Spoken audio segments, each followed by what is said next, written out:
இருக்கிற கபரில் இருக்கிற மையத்துக்கு கேட்குமா? குலிது ஷுரகாக்கும் சும்ம கீதுனி ஃபலா துன்லிரும். சொல்றான் அல்லாஹ். போங்க போய் கூப்பிடுங்க. நீங்க யாரையெல்லாம் இறைவனுக்கு நிகராக இறைவனை போல ஆற்றல் படைச்சவன் நினைச்சு கையேந்தி பிரார்த்திச்சுக்கிட்டீங்களோ கூப்பிடுங்க. வர சொல்லுங்க பார்க்கலாம். அழைப்புக்கு பதில் சொல்ல சொல்லு பார்க்கலாம். எனக்கு எந்த அவகாசம் வேண்டாம். எனக்கு எதிராக வேலை செய்ய சொல்லு பார்க்கலாம். ومن أضل ممن يدعو من دون الله من لا يستجيب له إلى يوم القيامة وهم عن دعائهم غافلون.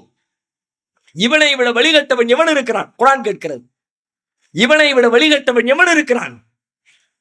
மிம்மை யதுஉ மின் தூனில்லாஹி மல் லா யஸ்தஜீபு லஹு இலா யௌமில் கியாமா. கியாமத் நாள் வரை அழைத்தாலும் அழைக்கின்ற அழைப்புக்கு பதிலே சொல்ல மாட்டாங்களே, அவங்கள போய் அழைக்கிறானே, அவனை விட வழிகட்டவன் எவன்டா இருக்கான்? எண்ணத்தை கூப்பிட்டாலும் என்னன்னு கேட்க போறது இல்லை.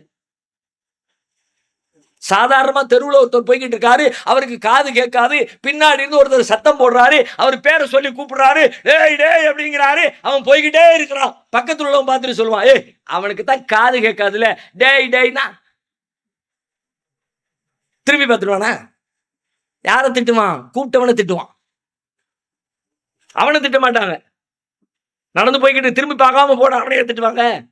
அவனுக்கு தான் காது கேட்காது ஊருக்கே தெரியுமே. உன்னை நீ எப்படா கூப்பிட்ட? முட்டா பைய யாரு? காது கேட்காதுன்னு தெரிஞ்ச பிறகு போய் நின்று தம்பி தம்பின்னு பின்னாடி கைய கத்தி கூப்பாடு போட்டானே, அவன் தான் முட்டாளு.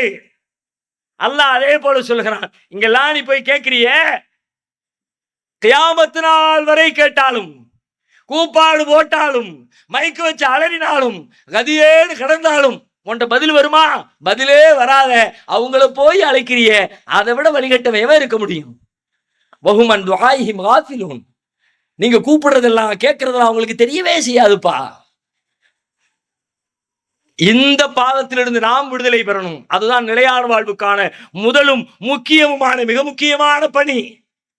நாம் விடுதலை பெறுவது மட்டுமல்ல, நாம் சார்ந்திருக்கிற சமூகமும் விடுதலை பெறணும். இதில் அரசியல் நோக்கமில்லை, வேறு உலக ஆதாய நோக்கமில்லை.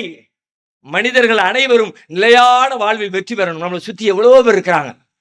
சர்ச்சுகளை கட்டி வைத்துக் கொண்டு இறைவனுக்கு மகன் இருக்கிறார் என்று பிரார்த்தித்துக் கொண்டிருக்கிறார்கள்.